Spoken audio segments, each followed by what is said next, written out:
I'm Nick Trowbridge, and we're back for the second round with Wayne Grund. So I have some questions that don't pertain so much to business, maybe a little bit, but I had some questions I thought you guys might like to hear too, so I wanted to pick his brain. I'm very curious. So the first question I have for you is, what is your vision, Wayne, for the future of this industry? Well, the first thing in defining vision is no limits. So my vision, the first part, is a complete eco-conscious industry. All products used from sustainably harvested resources, respecting personal health and the earth. The second one is the behavior style and the belief system of the hairdresser. The one that truly embraces helping their guests, which means a healthy view of selling. Realizing, as we said in a previous interview, that selling is something you do for someone, with someone. So when the guest leaves the salon, just as you would leave a doctor's office with a prescription, they would have the proper hair care products from top to bottom to look great, which means the salon industry's profits would be amazing and the guests would look amazing. Yes. That would be the ultimate vision. That's a great vision. I'm going to adopt a little bit of that vision. And we're working hard to make it happen with our education. Yes, we are. And that's what we want to do. That's what we want to achieve, is that kind of success for this industry. I really believe that with all my heart. So at what point in your career do you feel like you've had the biggest shift, and why? I'm a very excitable person. I can tell. And every time that there's a shift in the industry, I believe it's the greatest one. Mm-hmm. But when I take a look at really my 40 plus years behind the chair, the greatest shift I see happened about 10 years ago, when the whole world began to embrace an eco-conscious world. It changed more than ever. The change was negative as an artist at first, because many products came into the world that were eco-conscious but didn't perform. Exactly. And it really scared the consumer, because they didn't want to sacrifice. But the shift now is we've been able to have products that truly do perform. So the demand on the consumer is that much higher, and you're starting to see a real split in the salons. You know, the salon who is moving with the guest needs are moving very, very highly ahead. So I'd say right now, really, you seeing that kind of happening. I kind of feel the same way. I sense that too. I'm sensing a lot of information about that topic. Becoming very eco-friendly and conscious of your environment and what's happening inside the salon, and toxicity levels of products and chemicals with the keratin treatments and things. So people are becoming very aware of this sort of thing. Whereas when I first started in the industry, I never thought about that for 1 second. No. I mean, it wasn't even a consideration for me. So. A lot of that comes down to global awareness, though. Like with social media right now, there's more people in the 50 to 65 generation spending more time on Facebook than there is even in the 20s, if you can believe that, because it's a place that you go to. And when you see the social media out there and your social magazine bases and such, it just brings a higher level of awareness. Right. We have to think differently now. Yeah. One of the examples that I use on that is when asbestos was invented, no one wanted to hurt anyone. It was a great way of insulation. And it wasn't until decades later that they found the carcinogenic elements of it. Right. And what happens as times change, one of the examples was, in the 1970s when the FDA began to ban formaldehyde as a preservative and went to parabens. Nobody knew that parabens were going to have the potential carcinogenic elements to it now, and now we're wanting to live a paraben-free world. Right. So it's just an element of awareness. How do you feel like we're becoming so aware of all of these things? More of a social media-based world. Right. There's that message gets out there quicker to people. And there's more research that's done and a higher level of awareness, and it comes back to that word then, responsibility. People feel more responsible. And something interesting happened in the world when you really had the economic collapse in the 08 and 09, is in 09 there was more board games bought than in the 5 years previous to that. Because people all of a sudden realized it was quality of life that they were searching for. Whole Foods during that economic collapse grew by 18%. Wow. Now, while everybody else is falling to the bottom, why is that? Farmers markets were packed because people decided they want basic quality of life and moving away from a non-sustainable consumerism. So I agree with you. I see that every day with my client base as well, and what we hear inside the salon, we hear the same thing. So the question is for our viewers out there is to, what are we doing in our salons on a daily basis, not just to do someone, but to be someone. See, success isn't something you do, it's who you are. So you make a decision as to who you are, what you're going to stand for, and you live by those practices, but then make a big deal out of it.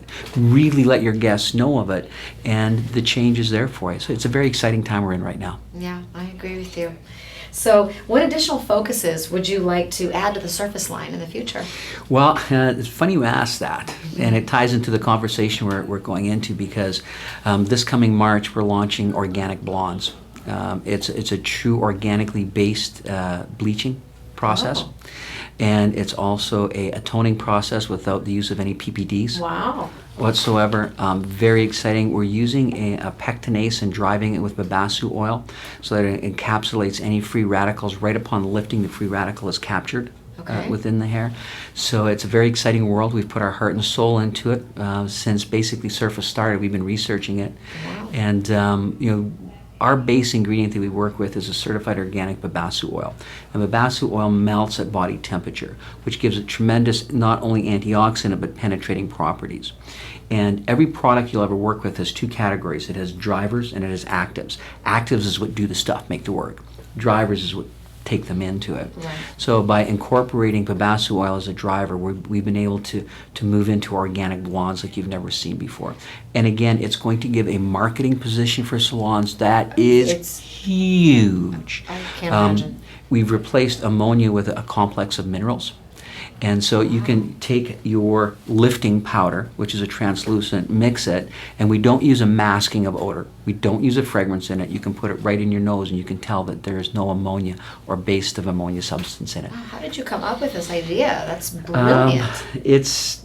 I've been really blessed to work with some brilliant people in our industry. And people say, how long did it take you to do this? And I tell them about 40 years. Because right from the very beginning, when I worked with many companies as a consultant, you just continue to learn.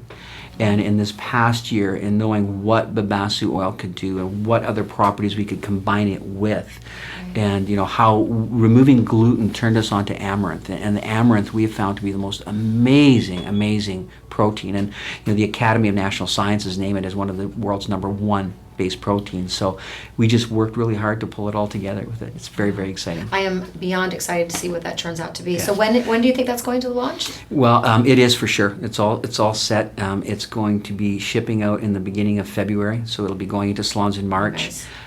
This fall, we'll be featuring it at all of our educational events. People won't be able to buy it yet, but they'll be able to see it. Okay. We're going to have VIP gatherings throughout, which we'll probably talk to you about hosting one. So let's talk about that. I would love to do that because as a salon owner and a stylist, I am very much on board with becoming more eco-conscious and toxic-free inside the salon. Any way I can do that, I try. And the most important thing to me in balance there, because there's two most important things if that's possible: performance and respect of personal health and the earth. And the #1 thing that we'll promote with Surface Organic Blondes is the performance. It is the most beautiful, gorgeous blondes, tone on tone, that you'll ever imagine, while respecting personal health and the earth. So there's the future. Perfect. I can't wait. So if you had any advice for new stylists in this industry, or actually even stylists that maybe have been in it for a while, what would it sound like? Awareness. Be honest with yourself. Be honest with your strengths and your weaknesses. Sit back and take a look at your own behavior styles. Wait, what do you mean behavior styles? How do you think? How do you really feel about selling? How do you feel about meeting a new person and introducing them into the salon? And you may feel great about it, and that's super. Keep doing it. How do you feel about raising your prices? Well, as long as your book is full, you got to be doing that. But it comes from self-awareness. So sit down, a room with nobody there, reach inside, take that little person out, set them down, pen and paper, and be honest. What are my strengths? What are my weaknesses? Can I be a better person tomorrow than I am today? And if so, what do I need to do? It's self-evaluation. All too often, I believe people look to the outside for answers, Right. when the answers really are inside. People know them. So that's the #1 thing, is raise your level of self-awareness. And what growth is how you can help other people be better. How can you help your guests feel better? How can you help them look better? And to do that, ultimately, your reward comes at the end too. That answer has a lot of wisdom in it. So, what is the coolest thing about having 5 generations of stylists in your family? Well, it's the history that I bring from grandfather and my father and the people within the industry, but it's not so much in my memory now at 57 that I relate to that. But the coolest part is taking a look at my next generation around me. And taking a look at their personal growth is just amazing. I mean, there's not a day that I'm just not amazed at my family. I mean, my wife, as I say, she's had me on an allowance for the last 38 years, and she's our CFO. And to her to grow now to the company that we are, and to be able to control that, I'm in awe every day of her on it. And my son is the VP of operations, and he has more of the behavior styles of his mother, but for all of our inventory and our growth and the management and the logistics of it. And then my daughter, who's the stylist, I'm in awe of her. I mean, every time she picks up a comb, a razor, a shear, and she's so talented. It's the coolest thing is watching their growth. And then I'd be amiss if I didn't mention the one daughter who's not a hairdresser, because she's a school teacher and a chaplain at her school that just changes lives daily. Wow.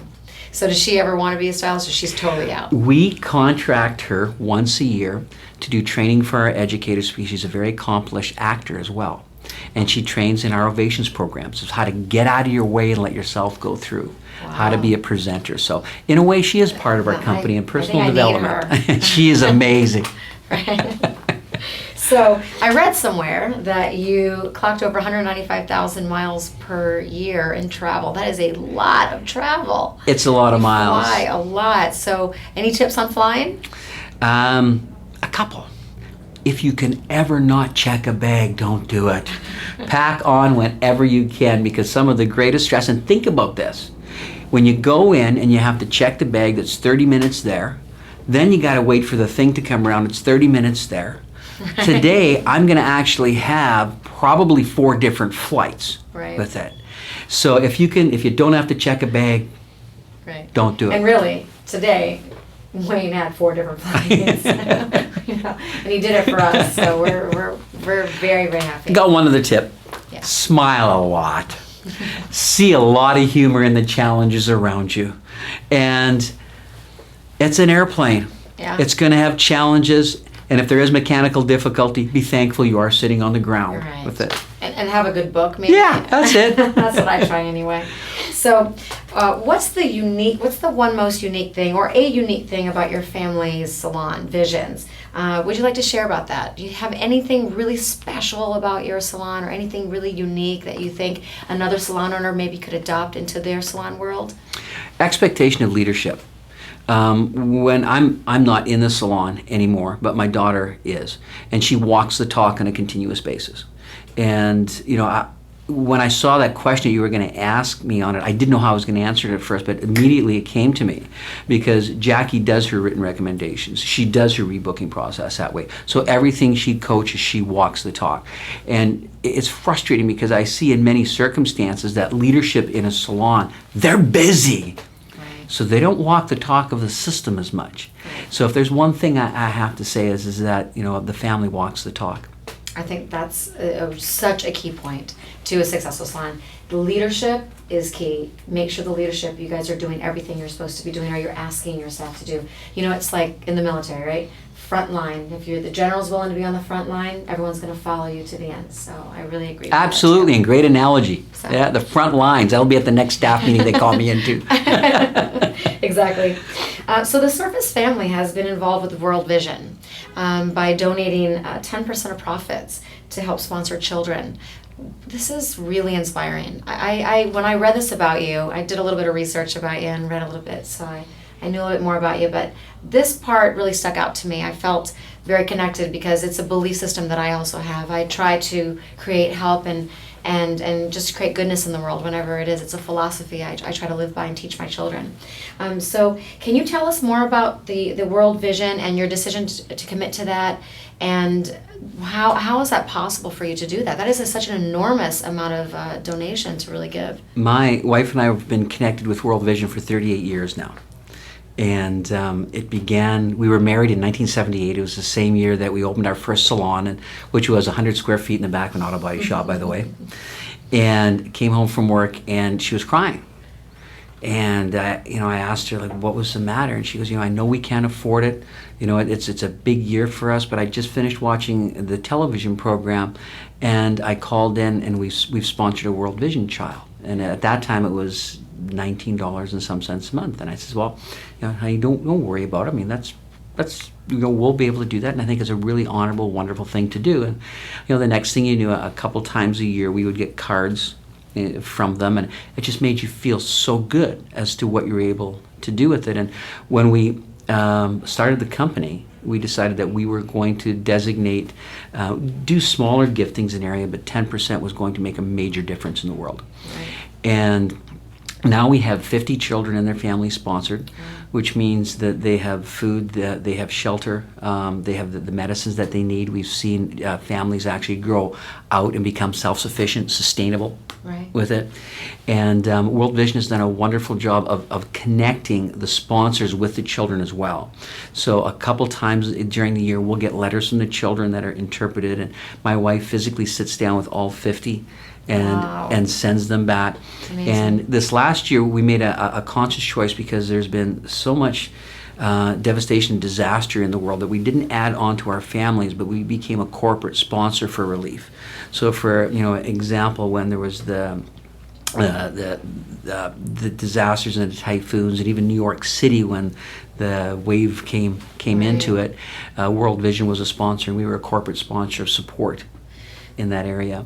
What a great cause. And I think, like anything, as we grow and as we become leaders in the world and in our industries, giving back is so essential. And that's what I really wanted to pull out, because I feel like this is something that makes you incredibly special. It's so important. And Surface incredibly special. And even like with our welcome intro merchandising, we've created a World Vision tent card for salons to put on their front desk. So basically, I thank you, because 10% of those net profits that go out are the 10% that we're able to give back. And we've since inspired salons to sponsor their own children, and they'll take their children's cards and put them on their front desk of their cards.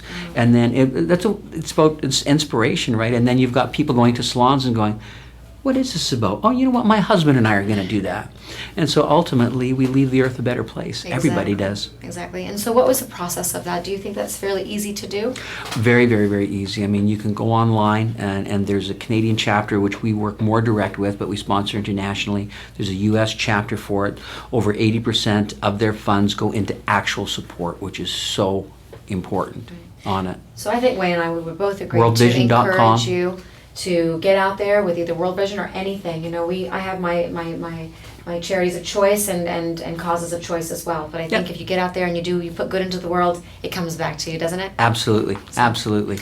So throughout your vast experience and all the years that you've been in this part of this beauty industry, is there anything at all that you'd like to share at the end, just to kind of wrap up, and anything that you think would be something that's so important to you, or you think maybe when you're asleep at night in bed in your own head, is there anything you think that you'd like to share? As much as people talk about change, our industry stays the same, because it's a people-based industry. In 1988, John Nesbitt is a futurist. He wrote a book called Megatrends. And in Megatrends, he identified that the more technology that there was going to be in the world, the more there was going to be a need for touch. And when you take a look at our industry, we're one of the only few industries left with the license to touch.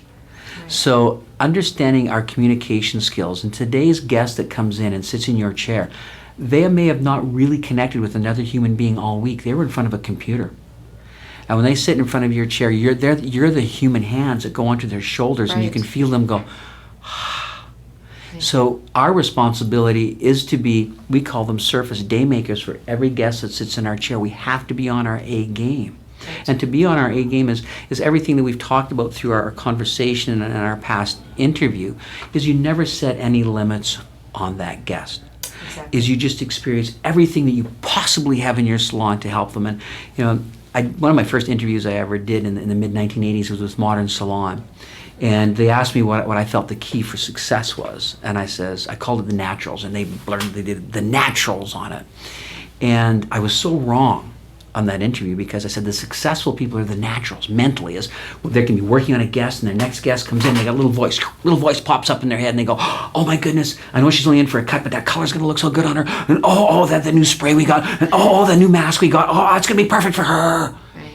And that's, I call the natural. The natural just wanted to give opportunities to it. Of course, their retail sales were high, their rebookings were high. They were naturals. My mistake is we're not born naturals, but it's our environment that we get ourselves into.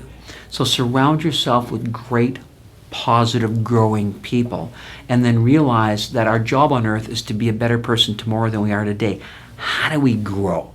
So how do I build those skills to become that outgoing natural? So kind of one piece of advice, I guess I would go in that direction is, can you be better tomorrow than you are today? Fantastic.